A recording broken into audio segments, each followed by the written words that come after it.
Dr. Molly with Your Goals Physical Therapy. Have you been wondering if it's normal for you to have back pain while you're running? Well, it is not. It is not normal to run and feel back pain either before, during, or after your run. But that doesn't necessarily mean that you have to run to the emergency room right now and find out, through x-rays and MRIs and all sorts of other expensive tests, what's wrong with your back. So I'm actually putting this video together just so that I can give you a couple of tips, but I do want you to know that you can run without having back pain. It is not normal, and just because you're having it now doesn't mean that you're forever gonna have it. And just because maybe you do have an injury in your back does not mean that you're just always gonna have back pain while you're running or doing other activities.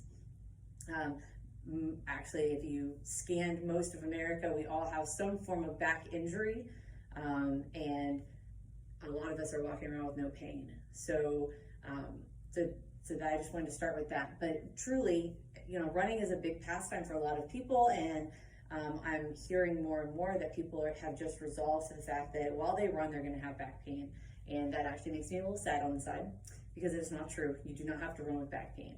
So here I've put together a few tips, 7 of them to be specific, about how to maybe stop your back pain or at least get it to where you know that you can change it, okay? So first, let's talk about your shoes, all right?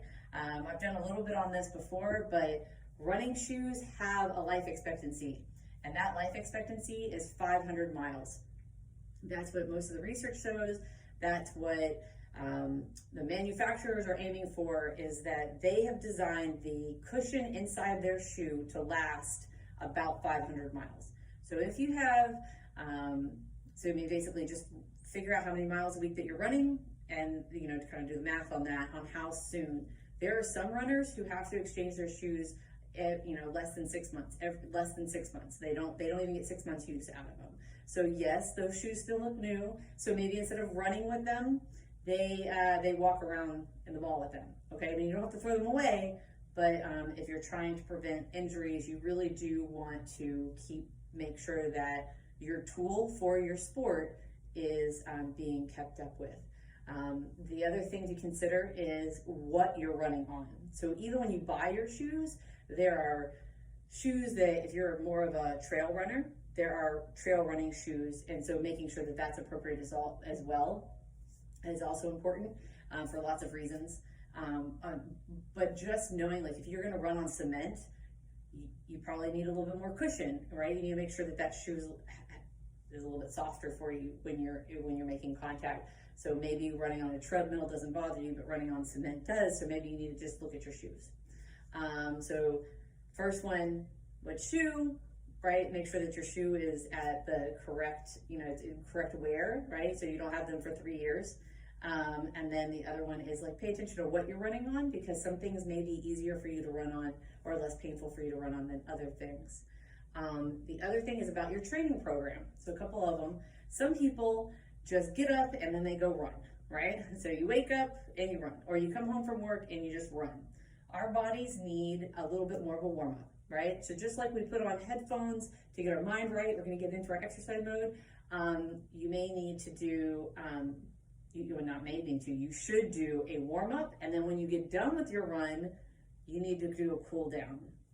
Those two things are very, very important for each one of your runs.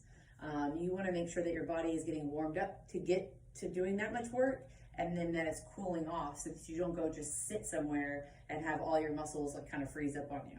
So warm up and a cool down. Any program that I help somebody design will also have a strong stretching day, whether that's a sole stretching day or there's just maybe less running time and a lot more dedication to stretching, because stretching is very, very important for just you as a whole person. The same thing goes with, I would have a strengthening day. At least one day should be devoted to working on global strength of your body. It is very important for, again, us as humans and us as people and people trying to stay healthy, you have to have a certain amount of strength. And I'm not talking you have to go to the gym and lift 1,000 pounds. Body weight exercises are perfectly appropriate, but there should be a strengthening day that you incorporate with your running. So, and then there's nothing wrong with, if you are feeling a little achy for whatever reason, icing or heating. I'm a big component of icing first, because if there's any inflammation, adding heat to that may make it worse. And so I'm a big component that you should try icing for 10 minutes first. So whatever's aching, so in this case, we're talking about our backs. So if your back is aching, then you should try ice 10 minutes, see if that helps make any changes. If it doesn't, then try heat again for 10 minutes. The way that you know that either one of those is working is that after that 10 minutes, you get relief of your symptoms for at least 30 minutes. Just like if you were to take medication. So if you were to take a Tylenol and 45 minutes later you're still having pain, well, that Tylenol didn't do you any good, right? Because you still have pain. So the same thing with picking ice or heat. They should give you some relief afterwards. Now, let's say you've tried any or all or some combination of there, and you're still not feeling like your back is doing exactly what you think it is. It may not be painful, but something just doesn't feel right. I would come and see me. We will do a full assessment and we will find out exactly what's wrong. Being able to watch yourself run, even if you're at the gym and you're jogging, it's kind of hard to diagnose if something is, if your stride's off or if one side's doing something that the other one's not. It's very hard to do that on yourself. It's a lot easier for somebody else to look at you and be able to give you that and then tell you what it means. So just, you may have noticed that something is, off with your run or a certain mileage, but you either can't figure out what's causing it or you don't really understand what that means and how that translates into having this back knee discomfort. And that's where we come in. I can help you figure out what the root cause of the pain for your back pain is and then come up with a plan to get rid of it so that you're back out to running without having any problems. And this gets to continue to be like your meditation time and your fun and relaxation time. So I hope that helps. To recap, back pain is not normal. You need to check your shoes. You need to check what you're running on. You need to warm up. You need to cool down. You need to make sure that stretching is a part of your exercise routine. Strengthening is a part of your exercise routine. And then, of course, ice and heat are always go-tos for any kind of pain management. And then let's find the root cause if those things are not helping you fully resolve your problems. Well, I hope you have a great day. Bye.